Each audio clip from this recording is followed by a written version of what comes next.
Well, let's see if Netflix can do it again. What's going on, everyone? Welcome to Movie Emporium's movie review of the Netflix original movie, The Electric State, the newest film from directors Joe and Anthony Russo. Okay, from the directing and writing and music composing group duo that is, of course, the minds behind Avengers: Infinity War and Endgame, comes a new $320 million production for Netflix about a bunch of robots who are outcast because of a corporate entity, and a young girl is in search of her brother who may or may not be in this robot that looks like a cartoon TV show. So in the process, the girl, played by Millie Bobby Brown, comes across a character played by, of course, Chris Pratt, and they go on an adventure to not only stop the corporate entity from destroying robots, but also to find out what happened to her brother. Well, they come across a bunch of interesting 50s style looking mechanical robots, as well as a character named Mr. Peanut, voiced by Woody Harrelson. And so it is a very high budgeted CGI fest with a bunch of characters that are trying to be nostalgic, while also including people like Giancarlo Esposito and Stanley Tucci. So there you go. The Electric State has been garnering some terrible reviews. It has gotten a 18% on Rotten Tomatoes. It's a movie I was looking forward to because the people behind Avengers: Infinity War and Avengers: Endgame, including the writers and directors, have produced some really interesting concepts when it came to those movies. But Anthony Russo and Joe Russo have not what you've called had a great after career after those two movies. I think most of their movies have been pretty bad. I think the Extraction movies, which they wrote, were actually pretty decent and a lot of fun, but they had one concept which was cool. Everything else was okay. So them being given $320 million is pretty crazy, because the reason those Avengers movies were good is because you had Kevin Feige and basically this big ramp up from the 10 years of movies.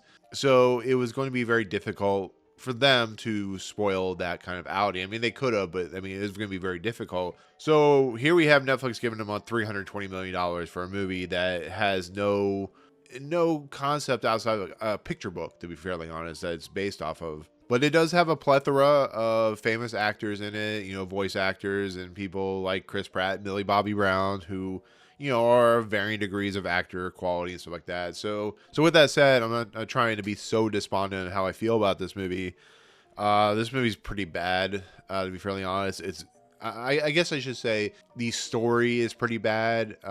It is slow. It is plotting. It is sluggish. It is a movie that really doesn't have a direction to it. I think the writers, who, like I said, once again have worked in the MCU, I think have done better, to be fairly honest. I don't know what happened here, but you can tell that the visuals are on the screen. They look like really good visual CGI characters, but I don't think they spent enough time on the actual characters themselves to warrant this movie costing $320 million. If you're going to make a movie like this, you can make it for $100 million, to be fairly honest, and just not have it look like an Avengers movie is what it's going for. And I think it really struggles under the fact that these characters aren't developed very well. I think Millie Bobby Brown is pretty terrible in this movie. I think Chris Pratt is doing exactly what Chris Pratt is known for doing, which is to be that, oafish, sluggish, guy that you've seen from, of course, Parks and Rec. I think the bad guy motivations are pretty substandard. I think this movie is just overall a bad movie. It's not a very well put together movie. It doesn't make a lot of sense. It does a lot of the same tropes you see when it comes to robotics and AI. It has just no originality or identity to it, which I hear the picture book is actually quite good for what it's doing and the kind of the effects that it kind of portrays on. But if you're going to make a movie like this, try to make something different. To be fairly honest, that's kind of how I roll. I think even Alan Silvestri, who does the score for this movie, isn't very good at the score he's being used or what he's using. I just don't think this movie, from a story standpoint, is all that good. I think it's pretty bad. I think all the dialogue stilted. I think, once again, you have all these great character actors and great actors in this movie, but they just are given much to do. They're just in a big budget, high budget, visual effects story that doesn't really have a story that's worth watching.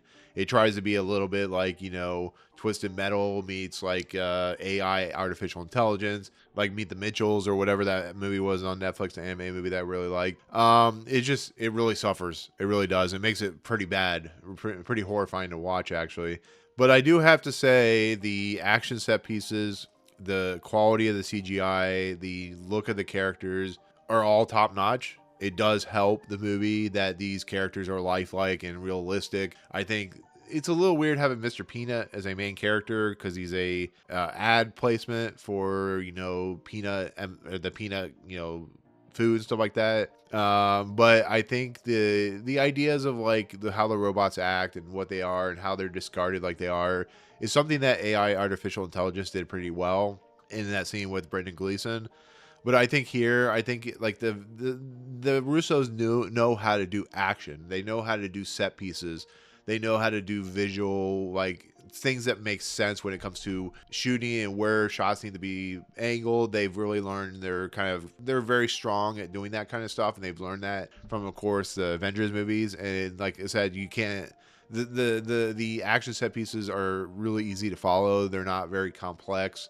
And I think some of the cool characters, like, as annoying as Anthony Mackie is, I think Herman or whatever his character is, I think it's a really kind of cool Russian doll kind of character where he can go into a bigger version of himself, which is kind of cool. And I think, the central ideas of like the robots themselves and how they move and how they're kind of Toy Story-esque in a lot of respects really helps that kind of aspect. But it's so hampered down by like really kind of chaotic stupidity and messaging that doesn't make a lot of sense and just ideas that don't make a lot of sense. It hampers what is actually a pretty cool looking movie, to be fairly honest. And once again, it's really boring. Like, how do you make a $320 million action movie, amazing CGI and amazing battles, just really boring? It's because you don't have a good script. It's just kind of how it rolls, and it's kind of a shame. I wish Netflix would stop spending so much money on these types of movies. I mean, every once in a while you'll get an Irishman and that type of movie, but that's sometimes directors just don't need to be given that kind of money. I mean, it is what it is. But they obviously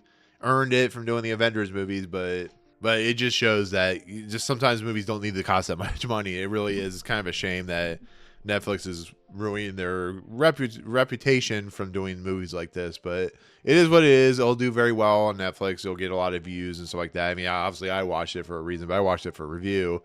But once again, if you get past the story, if you get past how bad it is, the action, especially near the end, it's kind of cool. I do think this is just kind of a, inside baseball kind of, what I'm talking about, but the VR helmets that they have looks very similar to something like Disney Quest, if you know what I'm talking about. It's very much what it feels like. They don't know what VR is. And I think the screens that the VR shows of the robots, like you see Giancarlo Esposito's character, is kind of cool, but and Quan is once again wasted, so it is what it is. So it's not a very good movie. It's pretty terrible, but it has some cool action sequences, so I guess that's something. So there you go. Anyways, with that said, that is my take on The Electric State, which is on Netflix. So at least if you have Netflix, you can watch it and not have to pay any extra. So there you go. With that said, thank you so much for watching. Comments below. Are you looking forward to this movie? Do you know anything about the Electric State picture book? Let me know in the comments below.